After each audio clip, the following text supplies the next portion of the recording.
Assalamualaikum. My name is Abdul Momin and I'm a registered dietitian nutritionist and a public health professional.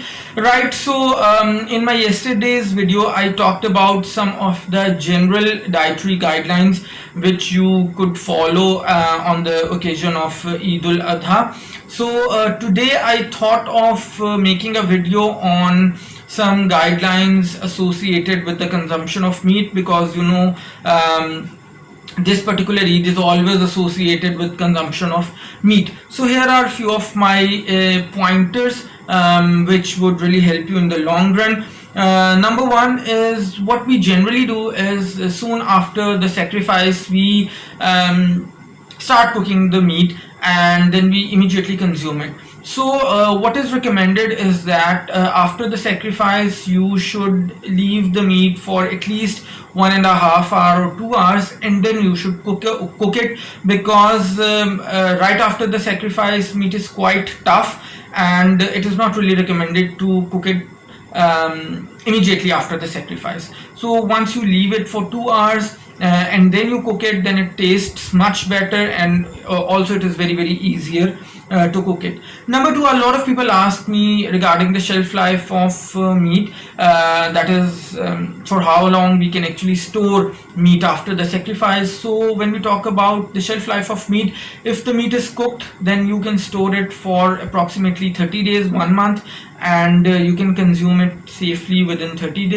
days. And if the meat is uncooked, then it could be stored for approximately 3 to 6 months and it could be consumed then without any problems.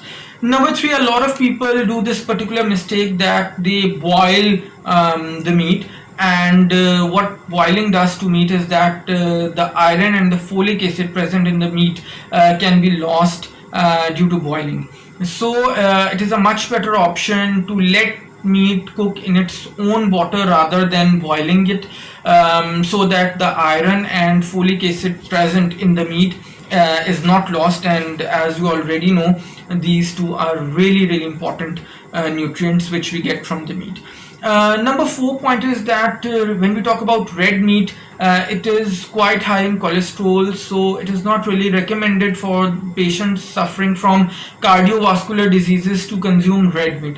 However, if they do want to consume red meat, because obviously it's the occasion of Eid and everyone wants to consume some delicious food, so if they do want to consume red meat, then only 1 to 2 ounce is recommended. So that is something really important as well. And the last pointer for today's video is that what we normally do on the occasion of Badi Eid is that we keep on consuming red meat for 3, 4, 5 days without a break. So what is recommended is that if you have consumed meat for 2 consecutive days, like for example on the first and second day of Eid, then from the third day onward you should switch back to the consumption of regular meals, or at least if you still want to consume meat on the third or fourth day, then at least add vegetables to a meat so that your diet could be somewhat balanced. So I do hope that you have liked these pointers and you have liked this particular video. If you have, do not forget to share this video with others and hit the like button. If you are watching my video for the very first time, do consider subscribing to my channel and hit the bell icon so that you do not miss any of my future videos. Until next time, it's bye bye from my side.